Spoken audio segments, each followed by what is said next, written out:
अरे यार शीट, आज माझा साईटवर पहिला दिवस आहे आणि मला ग्राउंड लेवल पासून तर स्लॅब लेवल पर्यंत स्टीलची क्वांटिटी कशी काढायची हेच मला माहित नाही. तर चला हा प्रश्न आज आपण सरला जाऊन विचारू.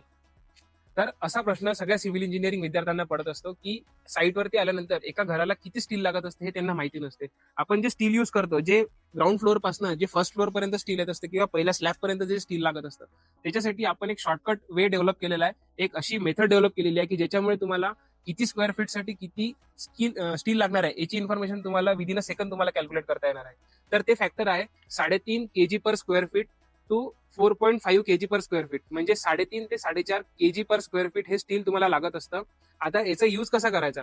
जर तुमचा एरिया 1000 स्क्वेअर फीट असेल घर बांधायचा, तर त्या 1000 स्क्वेअर फीटला तुम्ही 3.5 ते 4च्या दरम्यान किंवा 4.5च्या दरम्यान एका फॅक्टरने जर मल्टिप्लाय केलं, कुठल्या पण सपोज आपण 3.5 पर केजी स्क्वेअर फीटने जर मल्टिप्लाय केलं, तर ते तुमचं जे स्टीलची क्वांटिटी येत असते ते येत असते 3,500 kg.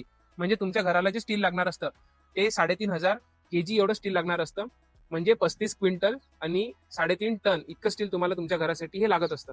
तर अशाच इंजिनिअरिंग टिप्स आणि ट्रिक्ससाठी तुम्ही आमच्या चॅनलला फॉलो करू शकता. धन्यवाद.